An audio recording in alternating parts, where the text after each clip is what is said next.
Mesdames, Messieurs, c'est pour moi un grand honneur de présider le premier panel de cette journée, un panel de haut niveau qui a pour double particularité d'être académique et interdisciplinaire. Il réunit des universitaires patentés et reconnus dont les analyses sur l'Europe font référence dans leurs différents domaines. Un historien, une politologue, une philosophe, une juriste, chacun, à partir de sa discipline, a été invité à examiner l'épaisseur de la charte, sa signification, sa portée et sa plus-value. Pour filer la métaphore du président Lennart, il faudra donc se demander si, sur le plan substantiel, la charte est davantage qu'une ombre. Est-elle plus que l'ombre de la CEDH ou des constitutions nationales sur le plan des droits fondamentaux ? Est-elle plus que l'ombre des traités sur le plan des valeurs ? Est-elle plus que l'ombre des principes généraux du droit de l'Union qui lui préexistaient ? Nous les entendrons tour à tour sur ces questions et sur d'autres avant d'ouvrir le temps d'un échange avec la salle et nos internautes. Je me permets déjà de remercier vivement nos orateurs pour leur présence physique en ces lieux, tout sauf une formule de style en ces temps troublés, tout en leur demandant par avance de bien vouloir maintenir leur intervention dans les limites de 12 minutes qui leur avaient été imparties. Nous sommes déjà, comme vous l'aurez constaté, un petit peu en retard sur l'horaire. Alors je me tourne d'abord vers notre historien, si j'ose dire, Victor Fernandez Soriano, chercheur associé au Centre d'histoire contemporaine et numérique de l'Université de Luxembourg, qui enseigne par ailleurs à l'ULB et à Lille, et dont les recherches portent sur différents aspects de l'histoire des droits humains et l'intégration européenne. Alors la question qui lui a été adressée est la suivante. Quel est le regard que l'historien porte sur la charte ? Peut-on dire que ce document est d'une certaine façon l'aboutissement logique, la consécration formelle de la lente conversion des communautés européennes au langage et au registre des droits de l'homme ? Voilà, et je lui cède immédiatement la parole. Merci. Donc, Antoine, pour répondre à la question, je pense que la réponse doit être clairement oui. La charte, c'est l'accumulation d'un long processus historique complexe, qui n'est pas seulement celui du registre juridique, même linguistique des droits humains, mais aussi celui d'une quête d'identité, qui serait c'est le propre processus d'intégration européenne lui-même. Donc, la charte, elle possède un arbre généalogique riche et prestigieux. Et le but de ma présentation est justement de vous présenter cet arbre généalogique que vous connaissez bien évidemment, mais avec un petit regard d'historien. Donc, chacune des branches de cet arbre généalogique révèle des préoccupations ainsi que des visions sur les droits humains qui sont propres à leur temps, mais qui vont aussi enrichir l'héritage reçu par la charte. Tout d'abord, il y a grand-mère, il y a la Déclaration universelle des droits de l'homme de 1948, où l'accent est mis sur l'universalité de ces droits, des droits qui sont détenus par toute l'humanité et qui sont à la fois des droits politiques et socio-économiques. En revanche, au moment de la naissance de sa fille, de la fille de la Déclaration, la Convention européenne des droits de l'homme, les enjeux sont un petit peu différents. Ici, tout d'abord, il y a le défi de régionaliser quelque chose qui est censé être universel.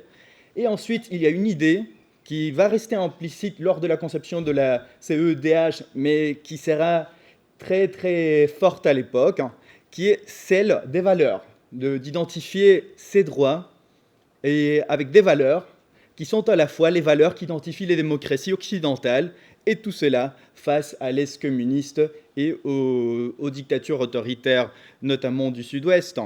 Donc ici, les droits individuels, surtout ceux en matière de représentation démocratique et relatifs à l'état des droits démocratiques, vont en sortir privilégiés, je dirais.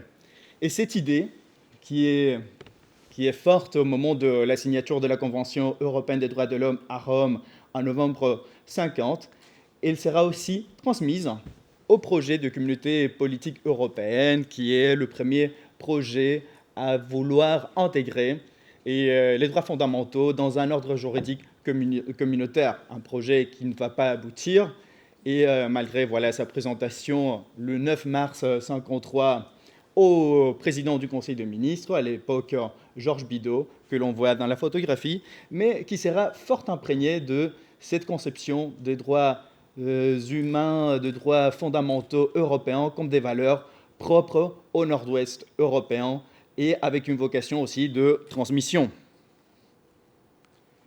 En 1900, voilà, et c'est aussi une idée qui imprègne aussi le développement postérieur de la Convention européenne des droits de l'homme et qui reste encore ancrée au moment de la constitution de la Cour européenne des droits de l'homme quelques années plus tard. En 1961, la Charte sociale européenne elle va combler ce déficit en droits sociaux collectifs et à un moment où les identités démocratiques des États européens passent aussi par la défense de l'État-providence. Dans les années 60 et 70, ce que les historiens appellent souvent les longues années 70 ou bien les années 68, il y a un essor de l'activisme spécialisé dans les droits de l'homme qui va retentir dans les mouvements sociaux, dans le mouvement de jeunesse, mais aussi très fort dans les opinions publiques, lequel va s'ouvrir aussi des chemins dans le droit européen et dans les politiques européennes. Ce n'est sans doute pas un hasard si c'est à ce moment-ci que la Cour européenne de justice intègre les droits fondamentaux dans son ordre juridique et que les autres institutions européennes vont aussi faire appel aux droits fondamentaux comme faisant partie de leur identité politique dans une série de déclarations des années 70. Donc, dans ces contextes d'essor de l'activisme et droits humanistes, dans ce moment de boom des droits de l'homme, comme les historiens de l'époque l'appellent souvent, il y a d'un côté les activistes qui vont faire campagne pour les droits les plus fondamentaux, ceux qui ont affaire à l'intégrité humaine, aussi bien physique que morale, le droit à la vie, les droits contre la torture, les libertés fondamentales. Et c'est par exemple dans ces contextes que Amnesty International va mener ses premières campagnes pour l'abolition de la torture, qui vont aussi avoir un certain réflexe dans les développements au niveau européen. C'est aussi pendant cette période que la Commission européenne des droits de l'homme et ensuite la Cour européenne des droits de l'homme vont s'intéresser à la question de la torture, vont développer aussi une jurisprudence en matière de torture suite aux requêtes introduites dans les affaires Grèce de 67-69 et Irlande du Nord de 72-78. Et c'est aussi dans ces contextes que le Parlement européen, le Conseil et la Commission des communautés européennes vont faire une déclaration commune sur les droits fondamentaux en avril 77, où ils vont adopter les droits fondamentaux comme un principe politique de base des communautés européennes et par conséquent du processus d'intégration européenne qu'elles représentent. Mais aussi, dans ces contextes d'essor de l'activisme droits humanistes dans les années 60-70, il y a aussi les activistes qui vont faire campagne sur les égalités et contre les discriminations. Et ce type d'activisme va aussi avoir un reflet sur les politiques européennes et sur l'évolution des droits européens de l'époque. C'est l'heure et à ce moment-là au maire de l'Europe et des personnalités comme par exemple Jacqueline Nonon à gauche sur la photo qui est derrière les directives communautaires et sur l'égalité hommes-femmes, notamment au travail. Il y a aussi, Yvette Roudy dans la photo au moment de sa prise de l'acceptation de son siège au Parlement européen suite à l'élection de 79, où elle va devenir la présidente de la Commission sur les droits des femmes. Et finalement, il y a aussi des personnalités comme Vera Squarcialupi, et sur l'image en bas à droite, qui va porter aussi la question des discriminations contre les homosexuels aussi au débat politique européen. C'est aussi la période où Elian Vogelpolski va mener l'affaire de Fresnes à la Cour européenne de justice. Donc, du coup, tout cela pour vous dire que cet activisme qui s'intéresse notamment aux égalités et aux discriminations va aussi avoir un impact surtout sur la jurisprudence et développée à ce moment-là par la Cour européenne de justice dans les années 70. Donc, bref, toutes ces conceptions, préoccupations, toutes ces luttes, elles coexistent, s'échevauchent et se développent dans l'histoire européenne. Et à partir des années 90, elles vont converger, de sorte que la charte représente symboliquement l'aboutissement de toutes ces évolutions-là. Ce n'est pas par hasard si finalement les 6 chapitres de la charte résument bien toutes ces préoccupations historiques. La dignité humaine, les libertés fondamentales, l'égalité, la non-discrimination, la solidarité, la citoyenneté et la justice. Et voilà, c'est tout ce que j'avais à vous dire.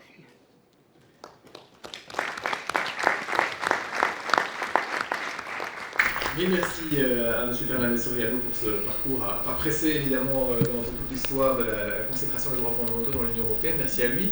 Je me tourne, donc on réserve toujours les questions évidemment pour la suite. Je me tourne à présent sans transition vers Mme Ramona Coman, professeure à l'ULB, dont elle préside le prestigieux Institut d'études européennes. Elle travaille abondamment sur la rule of law dans l'Union européenne et notamment sur les menaces qui pèsent sur l'état de droit dans les pays de l'Est de l'Europe. Et en lien avec notre sujet, elle a notamment publié un livre récemment en 2019 intitulé Contesting EU Authority in the Name of European Identity, the New Cause of the Sovereignty Discourse in Central Europe. Et précisément, c'est un petit peu le sens de ma question à la politiste que vous êtes, qui concerne l'impact de la charte et peut-être plus largement du développement d'un droit européen des droits fondamentaux sur les modes de gouvernance nationaux. Je songe ici en particulier à certains États, précisément d'Europe de l'Est, tels que la Pologne, la Hongrie ou la Roumanie, qui se trouvent dans le viseur de la Commission européenne, et du Parlement d'ailleurs, en raison de défaillances dans le respect des garanties d'état de droit. La montée en puissance d'un discours européen sur les droits fondamentaux vous paraît-elle conduire à un processus d'européanisation sur ces questions, au sens où les politistes emploient ce terme? Pour le dire autrement, voyez-vous cette montée en puissance comme le ferment d'un rapprochement des identités constitutionnelles nationales, ou au contraire, comme un processus à l'occasion duquel se révèlent, voire se radicalisent, des lignes de faille entre certaines parties, certains blocs de l'Europe? Merci déjà. Merci beaucoup pour l'invitation et félicitations aux organisatrices et aux organisateurs pour ce premier colloque auquel j'assiste en présentiel depuis longtemps. Je tiens à préciser que je ne suis donc pas spécialiste de la Charte des droits fondamentaux de l'Union européenne.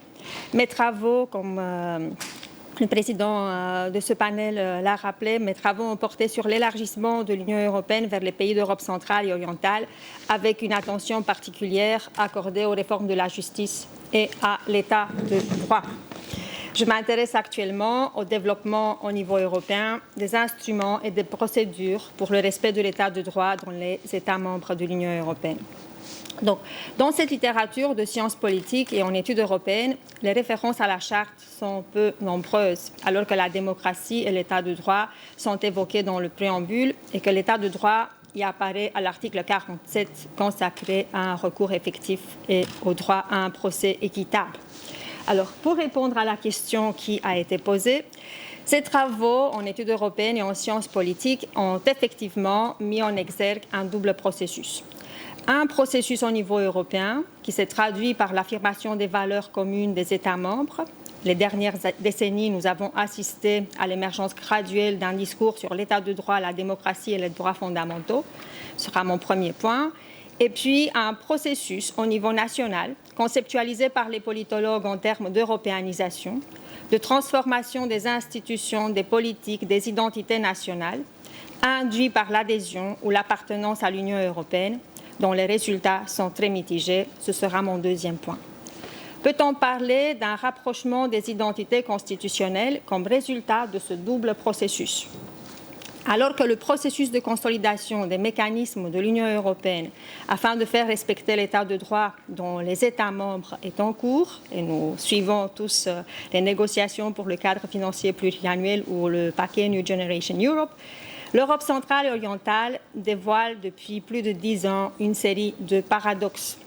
La région que j'ai étudiée, sous l'angle de l'européanisation, attire l'attention en raison de la propagation des idées antilibérales, présentées par certains partis politiques au pouvoir comme le noyau d'un nouveau paradigme de nature à légitimer un processus radical de transformation politique, économique et sociale, une contre-révolution, comme annoncé par Jarosław Kaczynski en Pologne, ou l'avènement d'une démocratie illibérale que Viktor Orban met souvent en avant comme vision politique en réaction aux décennies de démocratisation et d'européanisation. Le consensus des années 90 a donné, autour des valeurs européennes a donné lieu à une contestation et à une politisation accrue qui émane d'une série de partis politiques promoteurs d'un illibéralisme européen. Alors, concernant ce premier point, l'émergence graduelle au niveau européen d'un discours européen sur l'état de droit, la démocratie et les droits fondamentaux, comme nous le savons, la démocratie n'était pas dans l'ADN des trois communautés européennes. Néanmoins, dès cette époque, il allait de soi que nous pouvions être du nombre que les États partageant la même doctrine de la démocratie libérale et de l'état de droit. La codification des valeurs communes aux États membres a été un processus graduel visant à affirmer, surtout depuis Maastricht, l'identité politique de l'Union européenne et visant à légitimer aussi son action.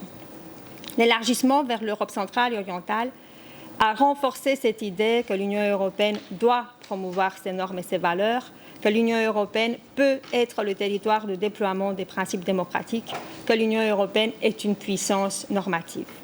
Et donc c'est ainsi que la démocratie et l'état de droit, comme nous le savons tous ici, sont devenus des conditions sine qua non pour l'adhésion et des vecteurs d'européanisation.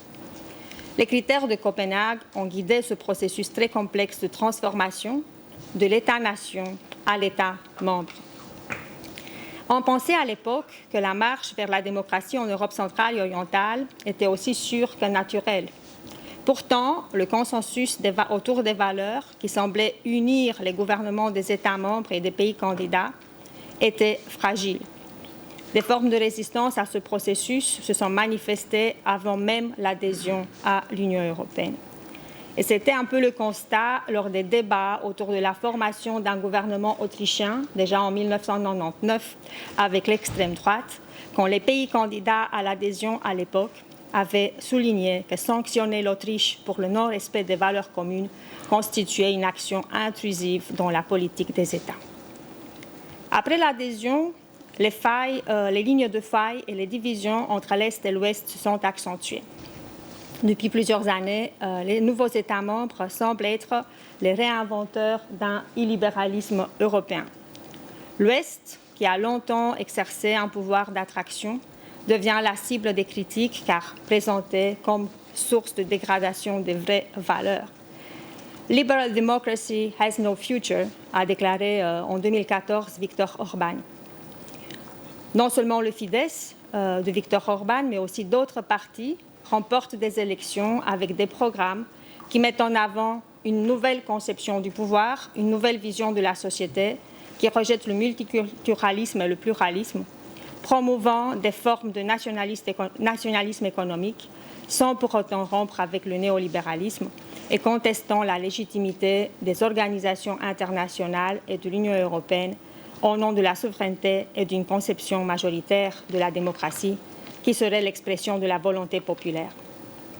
La révision de la Constitution, dans le cas hongrois, la soumission des médias publics ou les modifications de la loi électorale ont permis la réalisation de ces projets et leur garantir la durée. Ces idées antilibérales gagnent du terrain et transforment, dans des proportions variables, la démocratie et limitent les droits fondamentaux et l'état de droit. En Hongrie, Viktor Orban se trouve, comme nous le savons tous, à son 3e mandat depuis 2010 et il a réussi à mettre en route un processus d'autocratisation du régime politique. En Pologne, où le Parti droit et justice vise aussi la transformation profonde de la République, mais même en République tchèque, les sociodémocrates de Miloš Zeman, par exemple, et les promoteurs du parti d'Andrzej Babiš ANO se font les porte-parole d'un discours populiste technocratique qui dissimule une conception du pouvoir centralisé afin d'atteindre une efficacité managériale. Et puis, il y a aussi le cas de la Roumanie, que je connais très bien, qui, lui aussi, a soulevé de nombreuses questions par rapport à l'indépendance de la justice les dernières années. Alors, devant ces transformations, l'Union européenne semble souvent impuissante, malgré la multiplication des outils et d'instruments de nature à sauvegarder l'état de droit.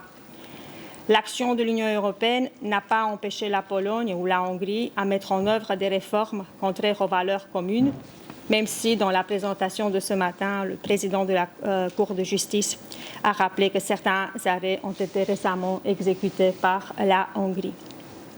Au contraire, les gouvernements de ces pays essaient de promouvoir un récit commun qui vise à légitimer la centralisation du pouvoir exécutif, la limitation de l'indépendance des institutions judiciaires et surtout une conception restrictive des droits, le droit à l'avortement, des droits des communautés LGTB ou des droits des réfugiés, tout cela au nom des valeurs européennes. Et donc, nous remarquons ici une stratégie que André-Pierre Taguieff a conceptualisée comme argument de rétorsion qui consiste à récupérer les références idéologiques de l'adversaire politique tout en changeant leur signification pour qu'ils puissent finir par transmettre un message qui est contraire de leur signification originale. La rétorsion est donc cet argument qui produit deux effets corrélatifs, la délégitimation de l'adversaire par le même fait de se légitimer au moyen de l'instrumentation discursive de celui-ci. Tout cela pour dire en conclusion que la Charte pourrait et devrait jouer peut-être un rôle plus important dans la défense de la démocratie et de l'État de droit. Elle pourrait être davantage invoquée dans des procédures liées à l'article 7 ou à l'article 19 du traité sur l'Union européenne. Mais je ne suis que politologue et donc je ne saurais jamais répondre à la question de comment. Des éléments de réponse ont été apportés ce matin par le président de la Cour de justice dans son intervention. Et je suppose que ce sera aussi la question discutée tout au long de ce colloque aujourd'hui. Merci beaucoup.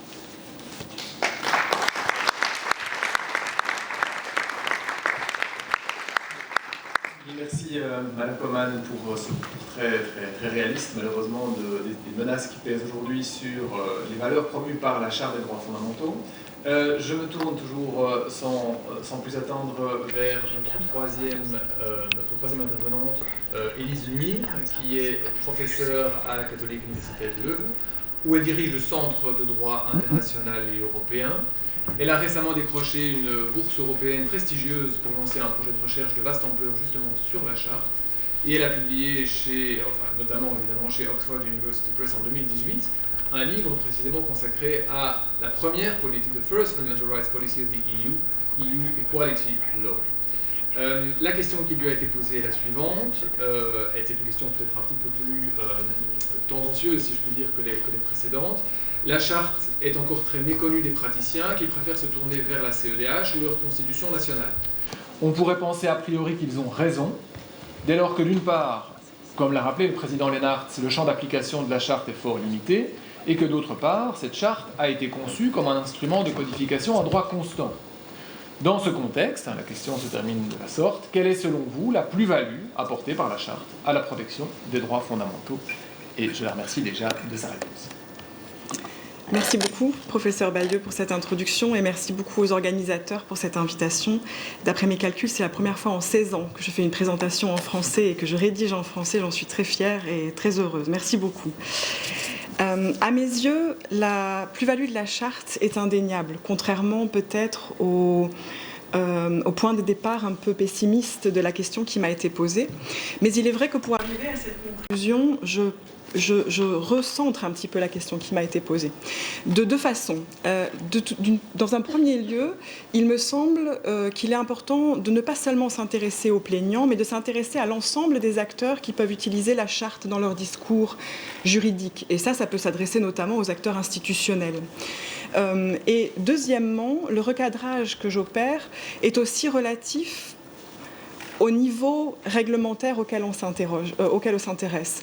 Donc la question qui m'a été posée est très centrée sur le niveau national et je crois qu'il ressort très clairement de la présentation du professeur Coman et des rapports de la FRA, de la Commission, qu'il y a des problèmes indéniables sur la protection des droits fondamentaux au niveau national. Donc je ne remets pas en question ce constat et ces inquiétudes, je les partage.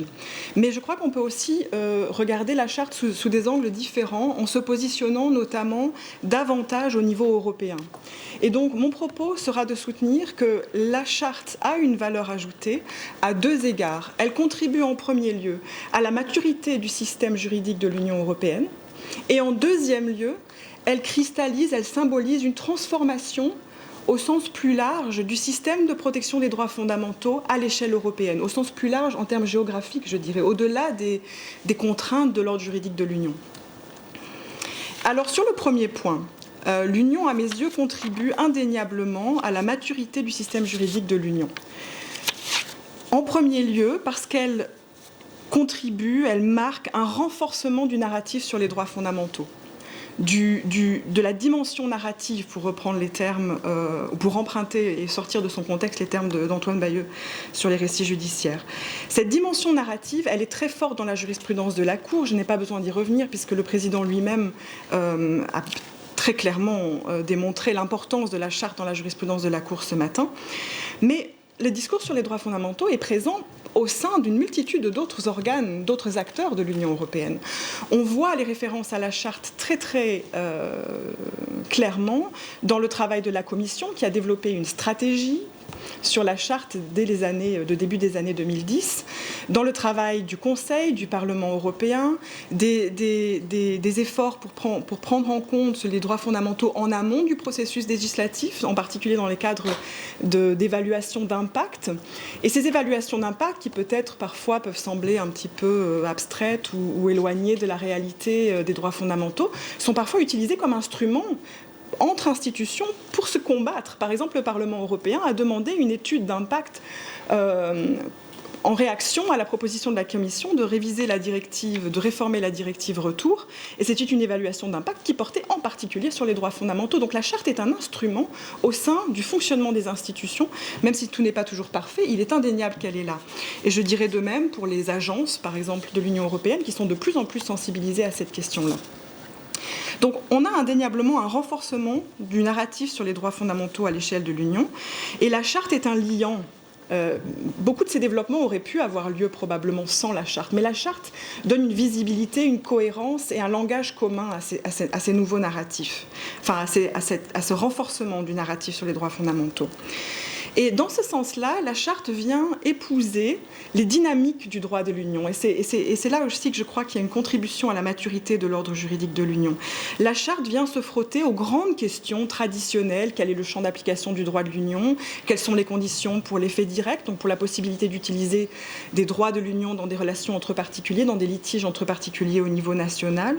Ces questions-là sont des vieilles questions en droit de l'Union, mais elles sont ravivées par la problématique créée par la charte qui renforce le discours et le narratif sur les droits fondamentaux. Et sur ce point-là, je ne reviendrai pas sur les éléments qui ont été soulignés par le président, mais je pourrais peut-être m'attarder sur un aspect de la charte qui m'intéresse beaucoup, c'est l'article 47 de la charte, qui me semble être très particulier en ce qu'il est à la croisée des chemins que sont les narratifs sur les droits fondamentaux, puisqu'il s'agit d'un droit fondamental, le droit à un recours effectif, à une protection juridictionnelle effective, mais c'est aussi un droit qui va bien au-delà. C'est un droit qui est central dans le processus d'intégration européenne. Il est existentiel pour le droit de l'Union, pour le système juridique de l'Union. Sans utilisation par le juge national du droit de l'Union, le système s'effondre. Donc le juge national est l'allié de la Cour de justice et il est l'allié de tout le système juridique de l'Union. Il est central. Et donc cet article 47 de la charte, à mon sens, est à la conjonction du narratif, du discours narratif sur les droits fondamentaux et du discours narratif sur le processus d'intégration européenne par le droit.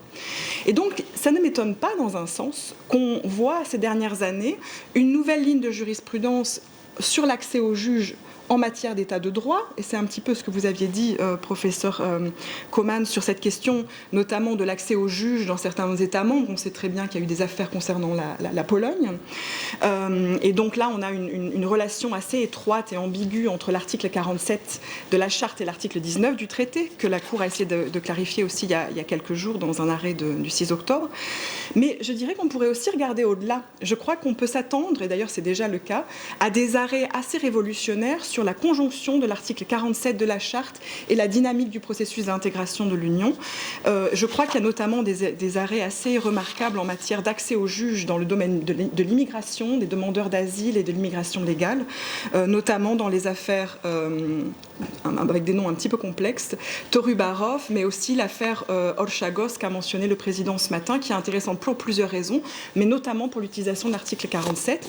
Dans ces deux affaires, Torubarov et Oshkarosh, si je gratine probablement l'expression, la Cour utilise l'article 47 de la Charte en conjonction avec les dynamiques de l'Union, la coopération loyale, la primauté du droit de l'Union, pour affirmer la puissance du système d'intégration juridique en matière de droits fondamentaux dans le domaine du droit de l'Union.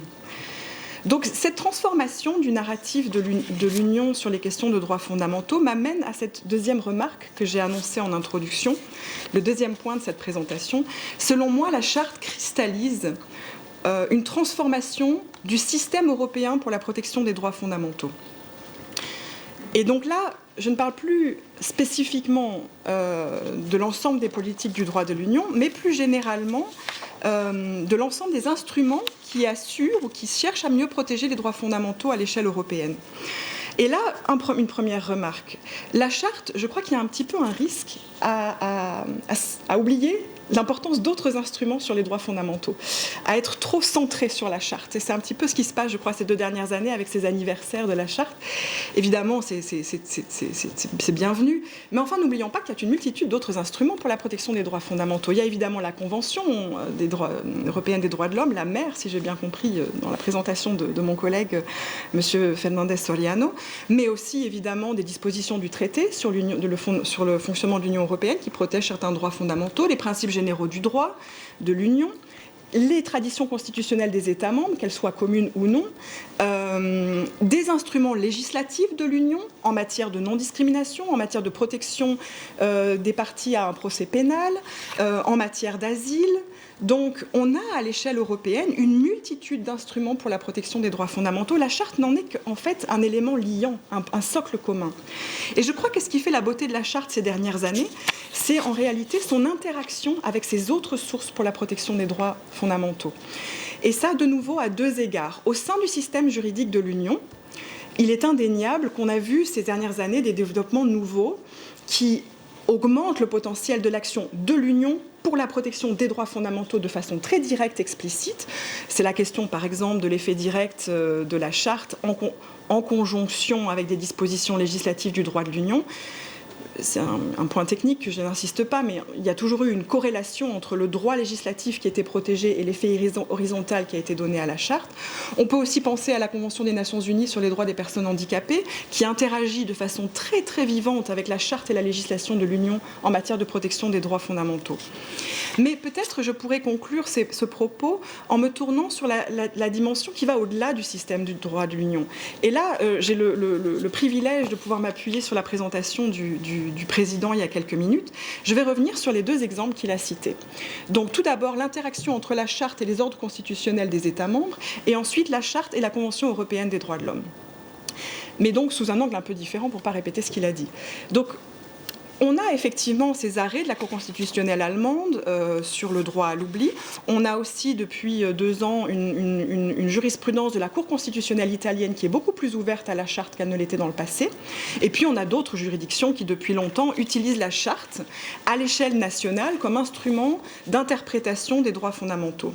Et quand les juridictions nationales constitutionnelles font cet exercice, quand elles utilisent la Charte, quel que soit le format précis dans lequel elles le font, parce qu'elles le font souvent de façon très différente, elle crée 2 possibilités. Elle crée la possibilité de s'exprimer auprès de la Cour de justice de l'Union par le voie de recours préjudiciel, c'est la façon la plus élégante de le faire, sur ce qu'elle pense est une interprétation appropriée de la Charte, ou ce qui permettrait de bien réconcilier la Charte avec leur tradition constitutionnelle. C'est clairement l'affaire Tarico II, dont le président a parlé. Mais on peut imaginer l'inverse, n'est-ce pas? On peut imaginer aussi que la Charte devienne un instrument qui importe une culture européenne des droits fondamentaux à l'intérieur du système juridique national. Et je crois qu'on peut s'attendre à des développements dans cette direction aussi. Et le deuxième exemple que je voulais citer, c'était l'interaction entre la Charte et la Convention européenne des droits de l'homme. Et donc ça, le président a très bien expliqué qu'on a c'est pas un désaccord, c'est deux approches différentes qui peuvent en fait se superposer. La Convention, la Cour européenne des droits de l'homme qui n'a pas considéré qu'il y avait rétention dans certaines zones de transit entre la Hongrie et la Serbie, entre guillemets, et par contre la Cour de justice qui se dirige vers l'affirmation selon laquelle, au contraire, il y a rétention dans ces centres de transit. Et pour ce faire, la Cour de justice utilise non seulement la charte, mais aussi le droit, les instruments législatifs de l'Union qui définissent la notion de rétention. Donc de nouveau, on a une interaction entre la charte, la Convention des droits de l'homme et les instruments législatifs. Et ce qui est assez intéressant dans ces affaires, c'est qu'on peut regarder, on peut essayer d'un petit peu d'imaginer quels ont été les débats au sein de la Cour européenne des droits de l'homme. Parce que si on regarde les opinions dissidentes des juges dans l'affaire hongroise, on observe que les deux juges qui étaient dans l'opinion dissidente se sont opposés à la majorité. Sur quel point? Précisément parce que dans sa jurisprudence, la Cour de justice de l'Union applique un standard supérieur et qu'elle ne comprenait donc pas pourquoi la Cour européenne des droits de l'homme appliquait un standard aussi bas. C'est explicite dans les opinions dissidentes des juges de la Cour européenne des droits de l'homme. Donc à mes yeux, les interactions sont certaines et la plus-value de la charte est certaine, mais c'est vrai que je me suis penchée plutôt sur la dimension peut-être un peu abstraite du niveau européen, l'ordre juridique et le système pour la protection des droits fondamentaux. Merci.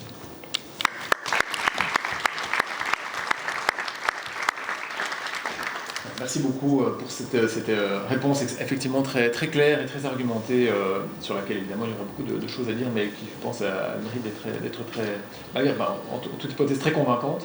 Je me tourne vers notre dernière oratrice pour ce premier panel, Justine Lacroix, qui est professeure de philosophie politique à l'Université libre de Bruxelles, qui est directrice du Centre de théorie politique à cette université, qui a longtemps centré ses travaux de recherche sur la construction européenne, avant de, ces dernières années, orienter ses travaux plus précisément sur les droits fondamentaux, sur les droits de l'homme. Elle a dans ce cadre récemment publié avec Jean-Yves Prancher deux ouvrages remarqués, Le procès des droits de l'homme d'une part et Les droits de l'homme rendent-ils idiots d'autre part, deux ouvrages qui ont été largement salués. Alors, à l'adresse de la philosophe du politique, je voudrais également poser la question en termes de plus-value, mais en interrogeant la valeur ajoutée de la charte, non pas pour la protection des droits fondamentaux elle-même, mais pour le projet européen.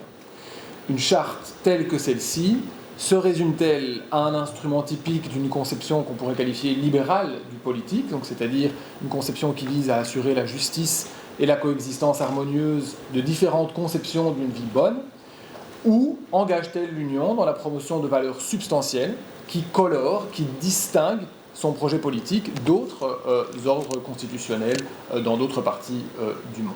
Je la remercie déjà. Merci Antoine. Ah oui, donc merci beaucoup. Je vais tenter de répondre à la question, mais juste quand j'écoutais Victor nous parler des mers de l'Europe, j'ai brusquement compris pourquoi j'aimais tellement le titre que vous avez choisi aujourd'hui, c'est qu'il me rappelle cette très belle chanson de Serge Reggiani, Votre fille a 20 ans, madame, et ses premiers tournants sont vos premières rides. Il y a quelque chose de... Alors, d'abord, une remarque préliminaire. Je suis très heureuse d'aujourd'hui et en même temps, cette invitation qu'au début j'ai pris avec un petit peu de surprise, comme Ramona, en disant « je ne suis pas une spécialiste de la charte », cette invitation m'a fait réaliser à quel point la charte des droits fondamentaux reste peu mobilisée dans les travaux de ceux qui ne sont pas juristes, ce qui est mon cas. Comme Antoine vient de le dire, ça fait plusieurs années maintenant que je travaille dans le champ de la philosophie politique, sur les droits de l'homme, sur leur critique, leur signification sociale et démocratique dans l'histoire de la pensée politique. Et dans ce contexte, j'ai évidemment croisé à plusieurs reprises la Convention européenne des droits de l'homme et la jurisprudence de la Cour de Strasbourg. Par contre, j'ai pratiquement jamais été amenée à me pencher de près ni sur le texte de la charte, ni sur les arrêts de la Cour de justice qui la mobilise. C'est arrivé une ou deux fois.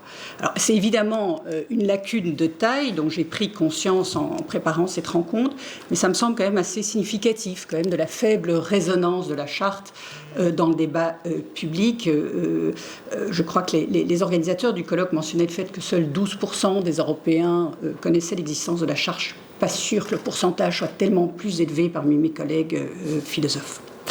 Alors, ceci étant, il y a peut-être un petit avantage à n'être pas un spécialiste de la charte, c'est que du coup, on a moins à l'esprit les intentions des rédacteurs, on a moins à l'esprit les interprétations qui ont été données par la jurisprudence au fil des 20 dernières années. Alors, comprenez-moi, je ne suis pas en train de faire un éloge ici de l'incompétence. Ces interprétations, ces intentions sont évidemment essentielles à la compréhension de votre objet, mais il me semble qu'elles n'épuisent pas le sens du texte, a fortiori s'agissant d'un texte qui devrait tomber dans le domaine public, être approprié, à savoir une déclaration des droits. Je vais expliquer mon propos. Peut-être vous souvenez-vous de la critique du jeune Marx qui dénonçait en 1844 sur la question juive, il dénonçait dans la Déclaration française les droits de l'homme égoïste, l'homme en tant que membre de la société bourgeoise, c'est-à-dire séparé de sa communauté, replié sur lui-même, uniquement préoccupé de son intérêt personnel ou privé. Alors, je rappelle que Marx, en un sens, n'avait pas tout à fait tort. Il était parfaitement informé de la lettre du texte, il était informé de ses conditions d'élaboration et surtout des interprétations politiques qui ont pu en être données. Il n'avait sans doute pas oublié comment, dès 1991, la Déclaration des droits de l'homme a été explicitement invoquée dans la loi Le Chapelier pour interdire les associations ouvrières. Alors, quel rapport allez-vous me dire entre Marx et la charte? J'y viens. Il me semble que si on s'en tient à certaines parties du texte, que j'ai lues de façon naïve, certaines parties du texte qui nous occupent aujourd'hui, et peut-être à certains usages, je parle avec prudence évidemment, mais à certains usages faits de la charte par la jurisprudence, on pourrait être tenté d'y voir non pas l'expression d'une conception que je dirais libérale, comme tu m'y invitais, Antoine, dans ta question, mais plutôt néolibérale. Je songe ici à la mention de la libre circulation des services et des capitaux dès le préambule, ainsi qu'aux articles 15 et 16 qui font de la prestation, notamment de la prestation de services à l'échelle européenne et de la liberté d'entreprise, des droits fondamentaux. Alors bien sûr, je sais, vous m'expliquerez, ça s'explique par les finalités assignées à l'Union. Je sais, le président l'a rappelé il y a un instant, l'a rappelé ou l'a appris à certains qu'évidemment les contrôles, comme il dit, sur les questions de liberté économique sont, dit-il, plus distants qu'en d'autres domaines. Mais disons, pour un politiste ou un philosophe un peu naïf, ces dispositions sont très interpellantes. Je ne vois rien d'équivalent dans les déclarations de la fin du XVIIIe siècle, ni dans les textes adoptés au lendemain de la Seconde Guerre mondiale. Dans ces textes, la liberté d'entreprendre, me semble-t-il, découle implicitement de certains articles, comme l'article relatif à l'article 2 sur la propriété, mais n'a pas le statut d'un fondement en soi. Et donc, je dirais que si on s'en tient uniquement à ces passages, c'est pas la position libérale classique, c'est plutôt une rupture avec le libéralisme classique qui se dessine, parce qu'il ne s'agit pas tellement d'affirmer les droits de la société civile contre l'État, ni même de considérer la liberté d'entreprendre comme un moyen parmi d'autres de la liberté individuelle, mais l'enjeu semble plutôt de soustraire le libre-échange du champ de la délibération publique, soit peu ou prou le modèle de démocratie limitée que Frédéric Hayek avait à l'esprit quand il analysait les moyens de mettre l'ordre du marché à l'abri des vicissitudes politiques. Alors, la question qui se pose tout de suite, et vous allez voir pourquoi je citais Marx, la question c'est de savoir s'il faut en rester à cette lecture. Eh bien, je ne crois pas. Parce que si on revient au jeune Marx et à sa critique de la déclaration de 1700, en l'occurrence, il analysait la déclaration de 1791, ça n'a pas beaucoup d'importance ici. Je l'ai dit, sa critique n'était pas fausse, mais elle était incomplète dans la mesure où, comme l'a montré le philosophe Claude Lefort, Marx a manqué l'efficacité symbolique de la notion de droit. Et il a pris à la lettre le discours bourgeois sur la propriété et les droits de l'homme, sans voir que le langage des droits était susceptible d'induire une dynamique, à mesure que des agents sociaux porteurs de revendications nouvelles apparaissent. Ce que, par contre, Jean Jaurès quelques décennies après Marx, avait bien compris quand il écrivait qu'il savait bien que dans la Déclaration des droits de l'homme, la bourgeoisie révolutionnaire avait laissé un esprit de classe, qu'elle avait tenté d'y consacrer la forme de la propriété, mais il savait aussi que d'emblée, les démocrates s'étaient servis de cet instrument pour demander le droit de suffrage, que les prolétaires s'étaient appuyés sur cette déclaration bourgeoise pour soutenir leurs revendications économiques. Et il terminait, d'emblée, le droit humain avait un sens plus profond et plus vaste que celui que lui donnait la bourgeoisie révolutionnaire. Le lit du fleuve était plus vaste que le fleuve. Or, dans le cas de la charte aussi, il me semble que le lit est plus vaste que le fleuve. Et donc j'en viens à la deuxième partie de ta question, quelle pourrait être la valeur ajoutée de cette charte qui serait susceptible de colorer le projet politique européen. Et il me semble que la lecture du texte relève en fait deux aspects des droits humains qui sont présents évidemment en dehors de la charte, mais qui ne sont pas souvent mis en lumière et qui lui donnent peut-être un caractère singulier. Le premier aspect, c'est la reconnaissance implicite de la nature toujours conflictuelle des différentes interprétations qu'on peut donner sur l'articulation entre liberté et égalité, ou du caractère toujours conflictuel du sens à donner au concept de dignité humaine. Parce qu'en effet, au vu de certaines parties du texte, il serait possible, je l'ai dit, de s'en tenir à une lecture néolibérale du modèle européen, qui a un peu d'ailleurs le vent en poupe aujourd'hui en sciences politiques, et une vision néolibérale. Mais cette première impression serait démentie aussitôt par les ambitions et la précision du chapitre 4, qui est consacré à la solidarité.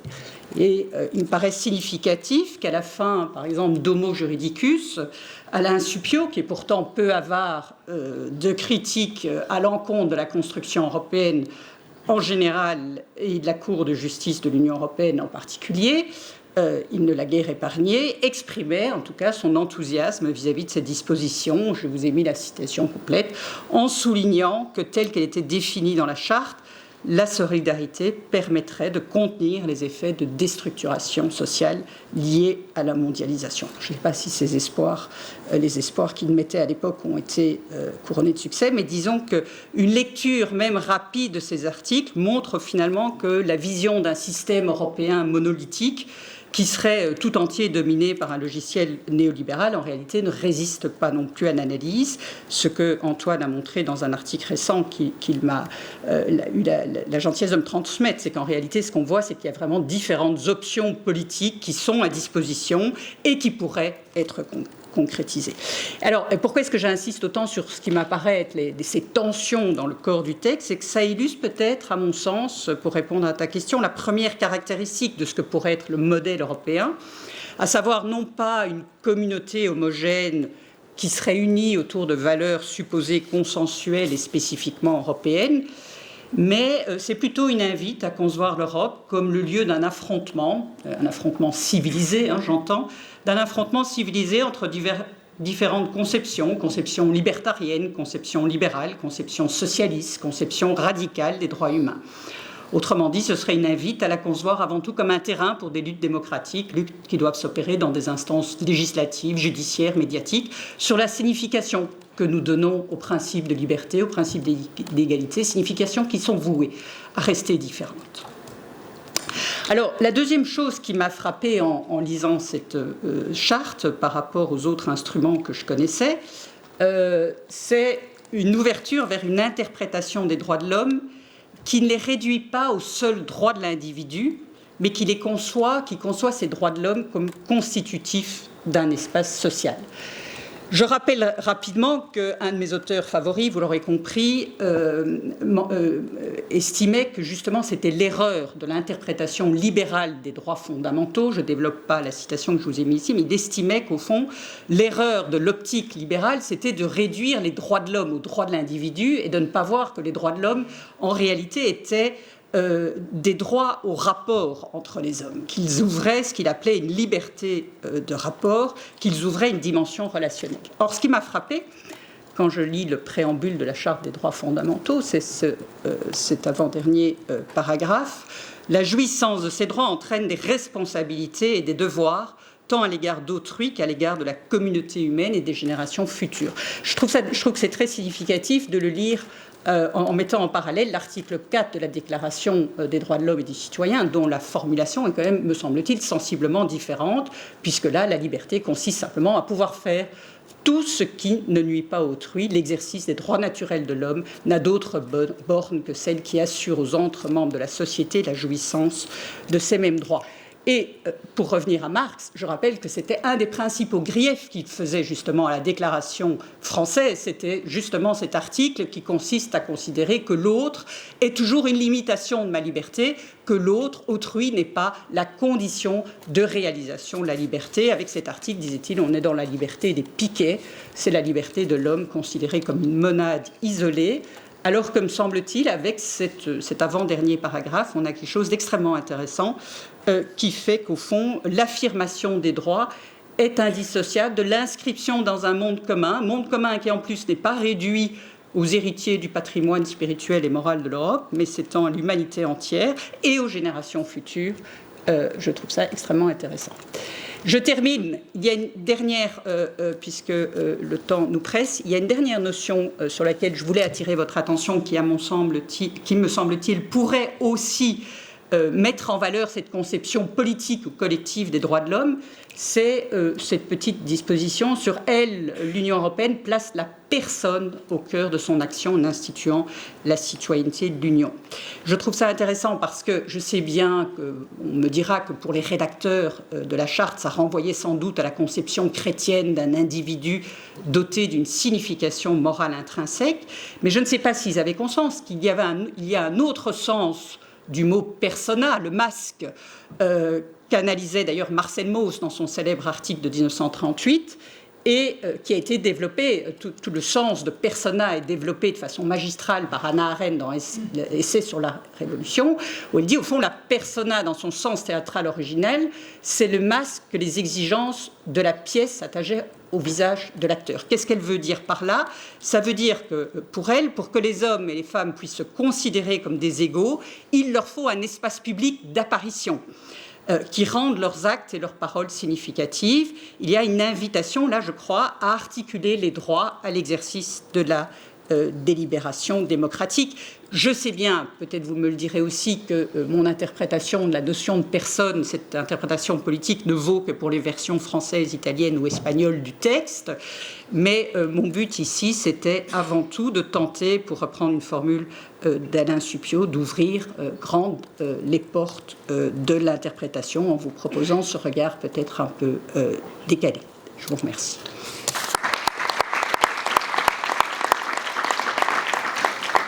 Oui, merci pour cette magnifique contribution et ce très bel exercice réflexif qui, justement, en français, va tous nous faire réfléchir, nous qui avons l'habitude, effectivement, de lire ces textes avec sans doute déjà des œillères. Alors, voilà, je crois que la qualité de ces interventions et de ce panel démontre que les universitaires brillants sont aussi souvent des élèves consciencieux, qui répondent aux questions posées et qui le font en plus dans le temps imparti. C'est magnifique, donc vous avez fait un président de panel heureux.